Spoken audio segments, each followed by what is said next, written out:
চতুর্থ শ্রেণী তোমাদের ইংরাজি বৃত্তি পরীক্ষার একটা প্রশ্ন আমি দেখাচ্ছি। দেখো এখানে একটা প্যাসেজ তুলে দেয়, যে এখান থেকে দেখে দেখে প্রশ্নের উত্তরগুলো এখানে করতে হবে। 2 দাগে দেখো একটা কবিতার শূন্যস্থান পড়েছে, প্রথম 4 লাইন তোমরা যদি মুখস্থ করে রাখো না প্রত্যেকটা কবিতা, তাহলে খুব ভালো পরীক্ষা হবে। তারপরে দেখো এখানে হ্যাভ হ্যাজের কোনটা, হ্যাভ হ্যাজের মূল্য কোনটা বসবে, 4 নম্বর, 4টি থাকবে।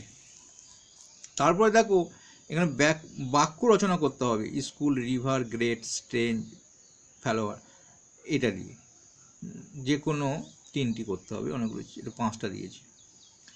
এখানে শূন্যস্থান দেওয়া আছে CHA-NET-BAT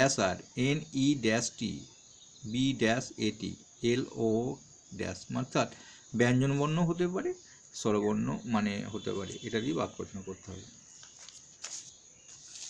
তারপর দেখো এখানে চেঞ্জ দি জেন্ডার অর্থাৎ লিঙ্গ পরিবর্তন করতে হবে, ডগ হলে কি হয়, টাইগার হলে কি হয়, গ্র্যান্ড মাদার হলে কি হয়, নিপো হলে কি হয়। তারপর দেখো ম্যাচ মানে অ্যানিমেলের কোনটা শব্দ মেলাতে হবে, কাউয়ের সঙ্গে কোনটা হবে, কক্ষর সঙ্গে কোনটা হবে, ডাকের সঙ্গে কোনটা হবে, হর্সের সঙ্গে কোনটা হবে, ডাকগুলো কিন্তু মেলাতে হবে।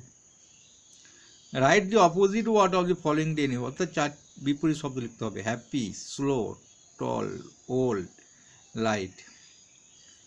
তারপর এই বাক্য ট্রান্সলেশন করা শিখতে হবে। বিদ্যাসাগর একজন ছিলেন বড় মানুষ, আমার অনেক বন্ধু আছে, কখনো মিথ্যা কথা বলো না, আকাশ নীল, এগুলো অন্যরকম পড়বে।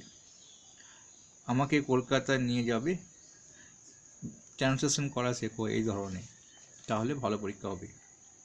তারপর 4টি বাক্যে লিখতে হবে সেন্টেন্স, রবীন্দ্রনাথ সম্পর্কে, কি আওয়ার স্কুল সম্পর্কে, অথবা রেইনি সিজন সম্পর্কে।